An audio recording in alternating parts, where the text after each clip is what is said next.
everybody. Happy Monday morning to you. All right. No royal family video today. This is a part 1 and part 2 video because most of you remember the cut interview from 2022 and all the horrible things Meghan said in it. And then there was backlash and then she got the writer for it fired. And then the next thing, well, anyway, this whole thing has reared its ugly head because of what the Cut magazine just did. So I decided to go back and look at that article again and everything she said and all the backlash and all the things that happened after that. And then I'll bring you up to speed. Also, we have a recipe at the end, so let's jump in and get there. But before we do, let me remind you that this fabulous book you're looking at above was written by my father before his death. I found it several years after his death and published it. The cover art was done by our own body language guy. It makes a great stocking stuffer. The link for it is in the description box, so feel free to go get one for your kids. You'll love it. All right, let's jump in and cover this whole mess, shall we? Let's go.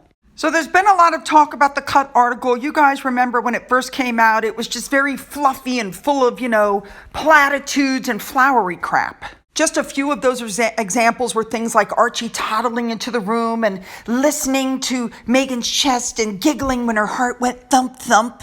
That came from the bench, obviously. Then we heard about the scent in the air was from her Soho House rose water scented candle. She said a lot in this interview, most of which are lies, and we're going to debunk those as we talk about it. So here we go. Her first thing she said to Allison Davis as she leaned over and whispered, "Guess what? I'm going back on Instagram."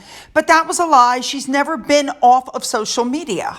We found out from the book Revenge that they were scouring the internet and demanding their staff remove things that they didn't like. And we also know that Harry said that he reached out to Jack, who ran Twitter, about his internet being used as a staging area. But how would he be aware of that unless he was on the internet?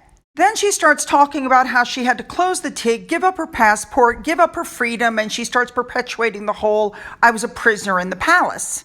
Obviously, she took 4 vacations in 11 days. She couldn't have traveled without her passport. So, of course, we debunked that lie very quickly as well.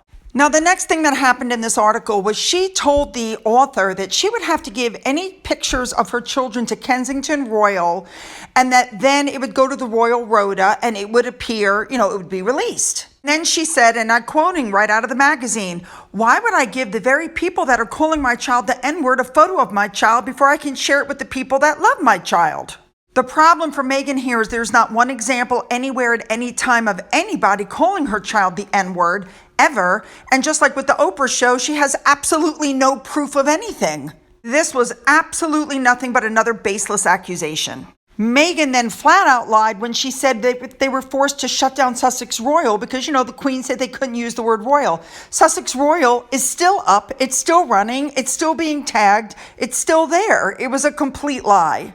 The next lie Harry and Meghan told the interviewer was that had a year of clandestine conversations with the 1,200-year-old institution, during which time the couple asked for help in relieving Meghan's declining mental health, and when those talks went nowhere, and there were even more conversations with a network of rich and powerful friends that led to their escape for a 6-week holiday, that's when they decided to step back. Now they're claiming that they both spoke with the institution and tried to get help for Meghan. That is completely different from what they said on the Oprah interview. Meghan, who had a hand-picked medical team, she didn't speak to them. Her mother, who was a therapist, she didn't speak to them. She didn't go to anybody, she claims, but somebody in HR who she's never been able to name, and they've never found anybody in HR that said that they spoke with her. And she said that they turned her away and she went to Harry. And Harry, if you'll recall, said that he didn't speak to anybody because he just didn't know what to do with that information. He was in a dark place himself. She also continued to talk to the interviewer, Miss Davis, about the Oprah show. She refused to dial back on any of her allegations, even though almost everything on there has already been debunked and proven to be a lie. It was pretty pathetic.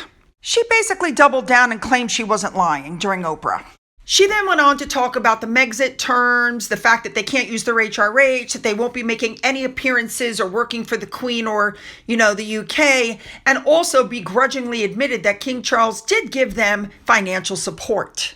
Then the writer did a bunch more flowery stuff. I wouldn't have believed it if I hadn't heard it with my own ears. There's Meghan crouched in the entryway, her arms around Pula, a remnant from their first date.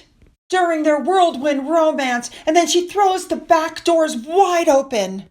And she goes out and stands and smiles with the perfect level of warmth, the gleam of her teeth rivaled only by the shininess of her blowout, backlit by the late morning light in a scene that looks like a Nancy Meyer cinematic interior town and country.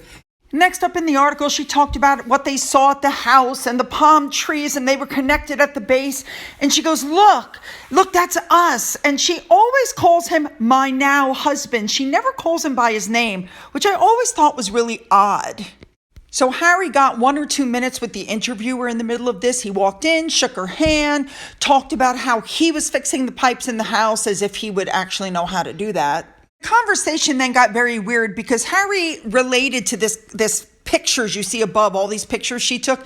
And he goes, did you know Meghan was a model? Meghan goes, I'm not a model, I'm a mom. And Harry goes, but you can be both. The interviewer also wrote about how they run Archewell from home.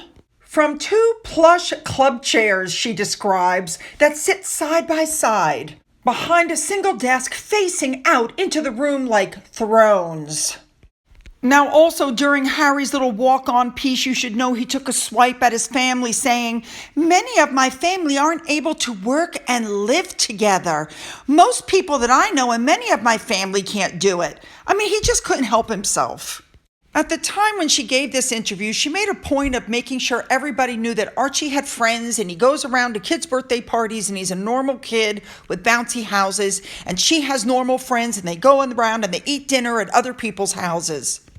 Some other lies that came out in the article were when Harry and Meghan were asked if they were doing a fly-on-the-wall documentary, they absolutely denied it.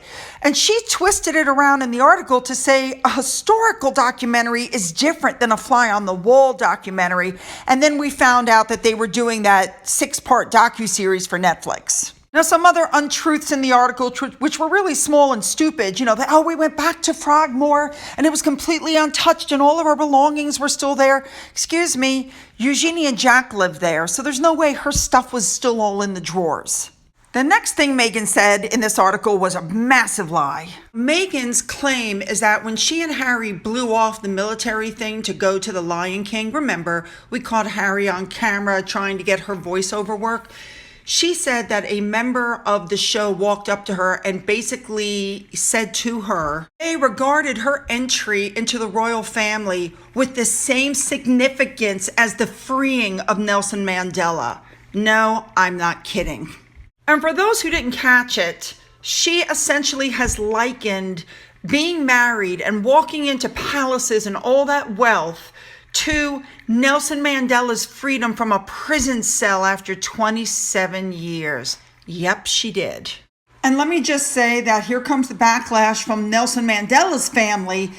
Nelson Mandela's grandson slammed Meghan Markle for suggesting that South Africans celebrated her wedding the same way they celebrated for his grandfather's freedom. Yeah. Next up was just another small lie from Meghan because she claimed Archie was in preschool at the age of 2 and 3. In the United States, at the age of 2 and 3, you go to daycare, not preschool. Now, Meghan also claimed in the article that when she takes Archie to school, she wouldn't be able to do that in the UK because there would be a press pen of 40 photographers all the time taking her photo. We already know that's untrue. There's only one day that they're allowed to take pictures, and that's on the first day of school. One for TV and one for still photos is allowed, and then they share with everybody else. See, that's how William and Catherine are able to drop off and pick up without being, having their pictures taken. But I think in Meghan's brain at the time she gave this interview, she saw herself as so much more important and her children so much more important that somehow the rules don't apply. Okay, you guys, now I want you to leave your comments for part 1 here so they don't get too confusing for me. Hit the like and the subscribe button and the thumbs up. Then go down into the description box and hit the link for video number 2 so you can watch what happens next with this whole mess. Follow me over. Let's go.